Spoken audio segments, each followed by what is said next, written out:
Hey guys, it's Amy with aim.to.plan, and today I am starting a brand new series. It's going to be a 3-part series on Frankenplanning.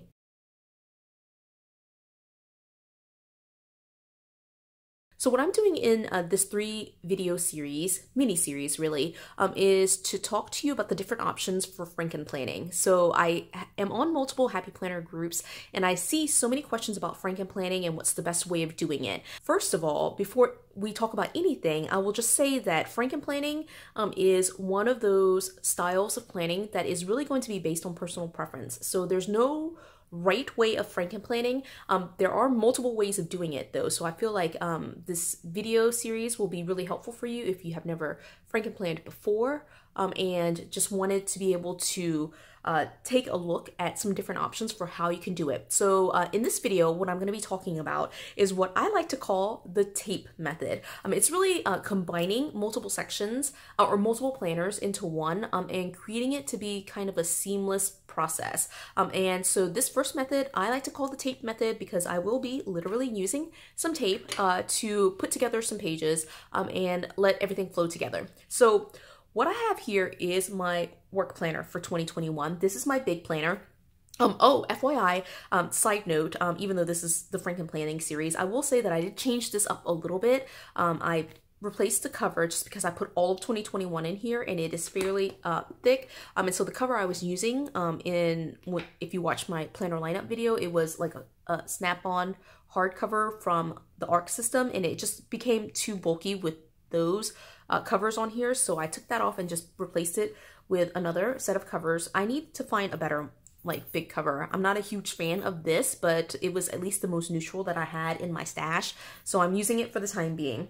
And then what I've got in here is my work planner. Oh, it doesn't really matter which page I flip through. And so second side note is that I did change out the pages that I'm using. So originally I was using or planning to use some partially outdated guts with some extra coloring around here. And it was going to work just fine, but then I ended up getting another set of big teacher planner pages, and so I put those in here instead. And so you can see here that I've already started laying out my notes, but basically how I do it is going to be fairly simple for the Frankenplanning method. And just going back to the layout, this is just more neutral. Even with the design down here, I just felt like it worked better, and it would involve a lot less redating. Anyway, I just liked it better. Okay, so going back to the point of this video, which is Frankenplanning.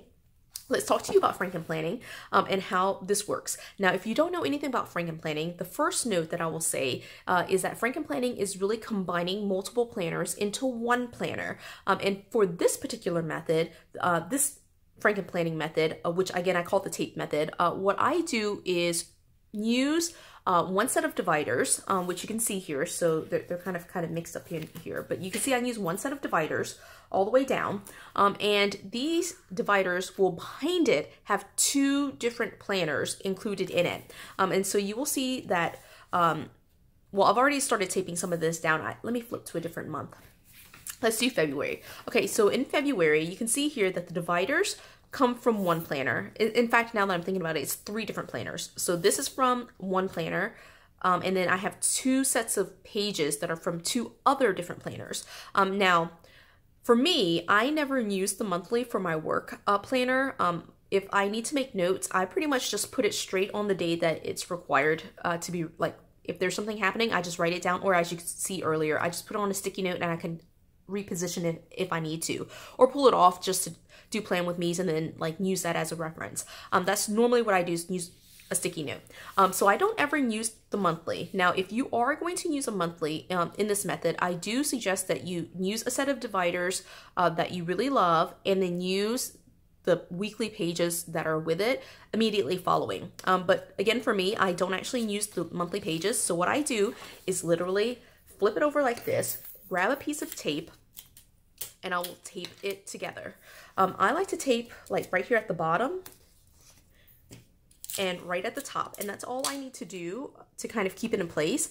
And if I ever change my mind, I can just get a letter opener or a pair of scissors and just trim it out and like untape it, unconnect it, or whatever you want to call it. I don't use glue just because I don't think, like, glue is more permanent in my mind. Like if you glued it and you changed your mind about it, it would be a lot more difficult to kind of like separate it. So I use tape instead as the option. And so you can see here, like for February, when I pull open the tab, it just opens straight to the weekly. And again, that's all I use for my work planner. If you are planning to use the monthly, either find a divider and the weekly pages, or like the monthly that you love, and just go from there. Or, you know, like pull the divider and the first page and use that, and then tape the first page of the monthly to the other page of the monthly, which will look like this, and you can just tape those together. So your flow, like what you put first and what you put second, will kind of be based on what you want. All right, so for me, what works for me is to have like the very first part of February to be where I have all of my events. And so I use the teacher layout for that. This is actually the first year that I'm using a big teacher layout, so I don't even know if it'll work for me, but the goal is to use the teacher layout here. And then I have all of the pages for February in here. And so they're all like that. And then it comes to this page. Now this is where in a normal planner you would have a divider and it would move into March.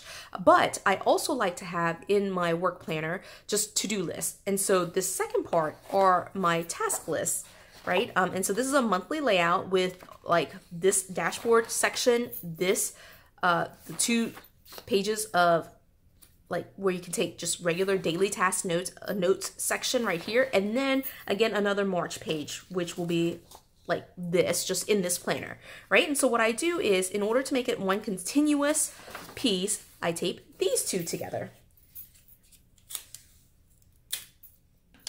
All right, and again, I just put it kind of at the bottom and kind of at the top, and again, I do that just so that way if I change my mind in the future, I can easily untape it by, you know, just cutting the tape apart, and then it becomes 2 pages again. And this location, I feel like in most happy planners, is a good spot because you're not writing on that section. All right, and that is it. That's the method. Let me show you what it looks like in February. So starting at the beginning here, right, you have your divider. Again, I don't use a monthly, so I taped that down. But if you use a monthly, you can tape this page to the next page if you choose to do so. And then flipping through the entire thing, I have all of February, including some of my notes here. And then I get to this section and it goes straight into, because I taped it down, straight into the monthly layout. And I will flip through that. And that is it, right? That is Frankenplanning method number 1, which again, I call the tape method, but it's basically combining 2 sections into 1 section using 1 divider. Now, I hope you enjoyed this video. Be on the lookout for the other 2 videos in this series, where I'll show you 2 other methods of Frankenplanning.